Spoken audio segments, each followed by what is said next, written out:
Hi everyone, my name is Anna Martha Ayala, and I would like to welcome you to my YouTube channel.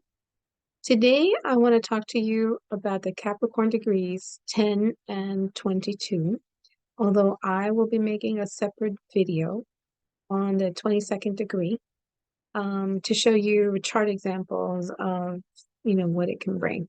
So anyway, these are the 10 and 22nd degree according to the degree theory by Nikola Stojanovic. And of course, you all know that Saturn rules Capricorn.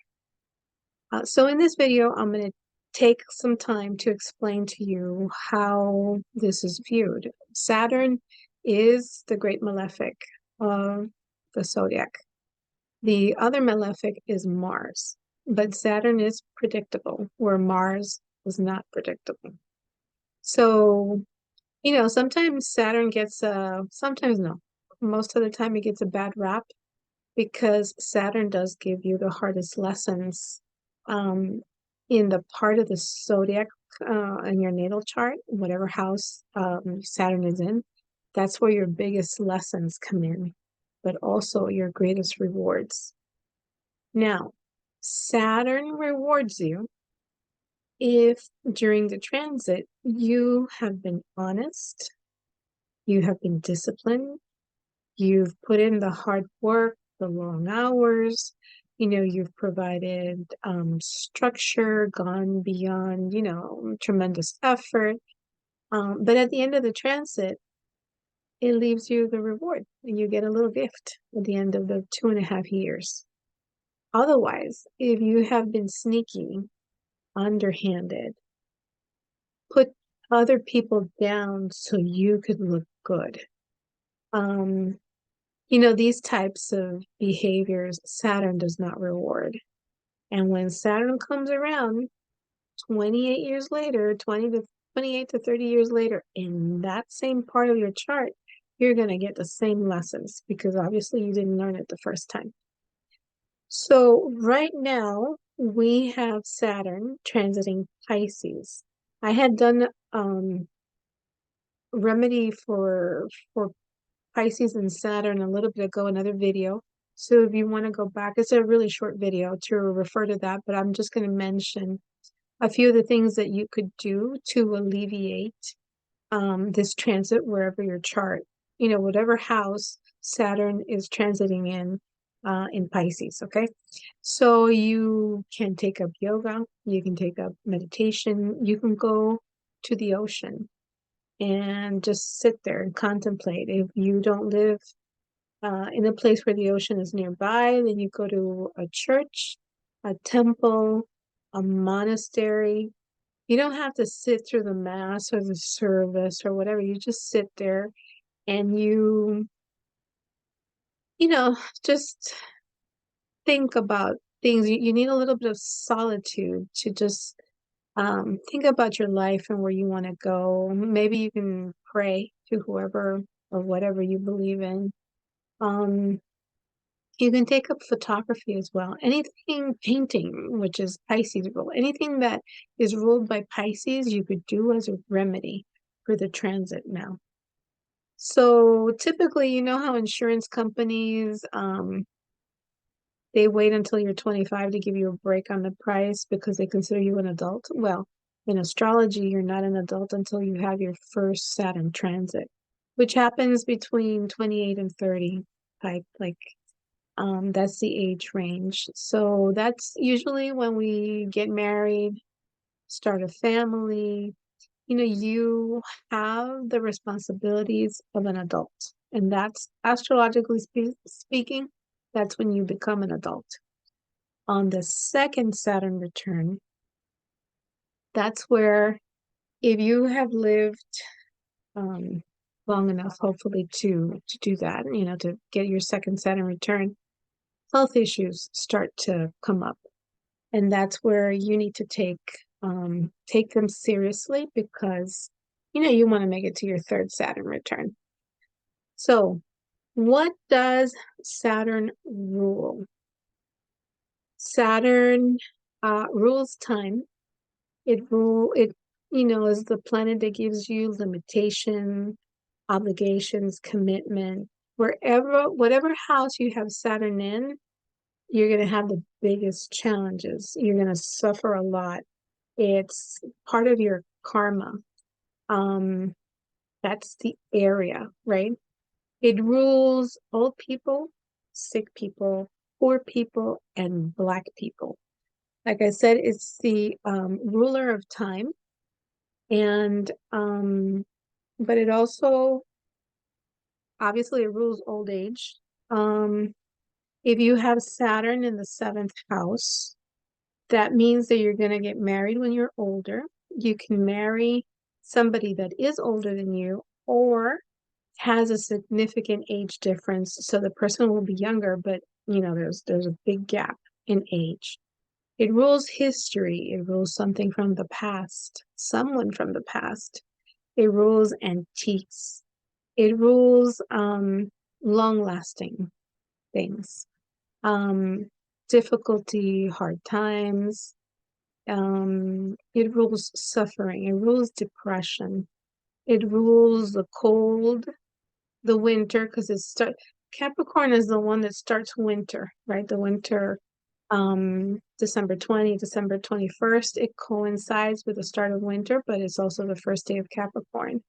It rules snow, ice. It also rules Cancer, poverty. It rules the color black, gray, dark colors. It rules mountains, rocks, and also things made of stone, like stone sculptures are ruled by stone, and wood sculptures are ruled by Capricorn or Saturn. Okay. So now, I don't remember if I mentioned, but yes, I think I did that. I'm going to make a separate video on the 22nd degree, which is the to kill or be killed. So I don't want anybody panicking, okay? Because just because you have that 22nd degree doesn't mean somebody's going to kill you, because there are other aspects in your chart that need to be present for your life to be at risk. So nobody, overreact. As you know, maybe you don't, Saturn is exalted in Libra. Okay, it's the ruler of Capricorn, the old ruler of Aquarius, but for the degree theory, the ruler of Aquarius is Uranus. So let's go through the houses. If you have Saturn in the first house, you usually start the day slow. The first thing you do is you think of all the problems that you have and how you're going to solve them. Typically, if you have Saturn conjunct the ascendant, these are very thin people. Kids that are ruled, that have Capricorn rising or are ruled by Saturn, when they're young, they look older. But when they're older, they look younger than what they are. So as a kid, you're going to look older than what you are, but as a mature adult, you're going to look younger than what you are. So Saturn in the second house, these people are very good with money. They're very good savers.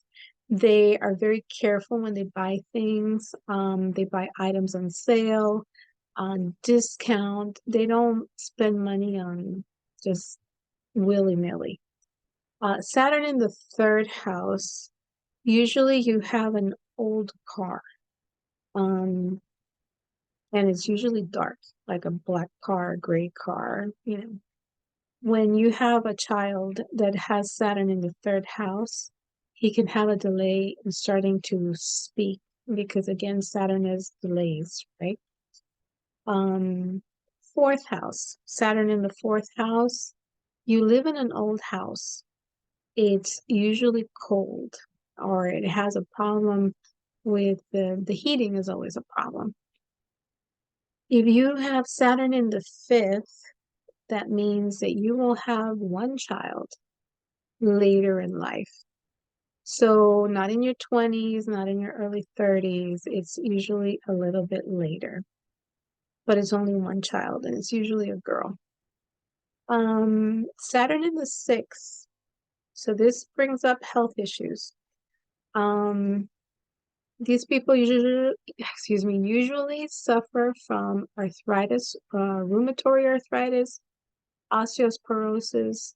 On the job front, these are usually boring jobs with long hours, and sometimes these people have a hard time finding a job. Saturn in the seventh house is good. Like the Capricorn Cancer axis is very good, but or Cancer Capricorn is very good. When you have Capricorn in the seventh house, or Saturn in the seventh house, it's a long marriage. It's stable. Usually these people do not get divorced, but the marriage is boring. So, make sure that you spice things up for your spouse and vice versa. You got to keep it fresh so it doesn't become boring. Saturn in the eighth, you're going to die of old age. But it's not good for inheritances. So if you have siblings, and let's say your mother dies, so you will either get no inheritance, and maybe your siblings will, or you get um, a smaller amount, smaller piece. That's just the way it works. Saturn in the ninth house. You take a very long time to finish university studies. Usually your grandmother is the one that gives you money to finish the university. If you have Saturn in the 10th, you do make it to a high position. It's a very responsible position, but at one point in time in your life, you lose it and you don't get it back. If you have Saturn in the 11th house, your friends are usually older than you. But the friendships are long lasting. These are people that you know for 10, 15, 20 years and maybe like a lifetime. You've been friends with a person since kindergarten or, elementary school. So if you have Saturn in the 12th house, um, you have a karmic life. You have lots of lessons. It's been difficult. Usually means that your father is missing from your life, whether he was traveling for work, whether, you know, your parents divorced and he was MIA, or he might be physically there, but he's not emotionally available. It's like he's gone even though he's there, if that makes any sense. So, this concludes the video on Saturn. I do want to thank everybody because this July 3rd full moon in Capricorn hit me a little hard. And I've been getting messages of like, hey, when are you going to do the next video? I said, okay, so now I'm back on schedule and I should be putting out videos on my frequent schedule. Maybe I will start doing a little bit more to keep you guys. Sorry, that was the cat coming into the room. Keep the teaching going. So if you would like to have your chart read by me, please send me an email to amaastrology@aol.com. And I want to thank you for tuning in and for the messages. Everything's okay. I just had a little blip. But I I want to thank all the viewers that did contact me. I'm glad that you guys are waiting for these videos, so that makes me very happy. Anyway, I hope to see you next time and be well.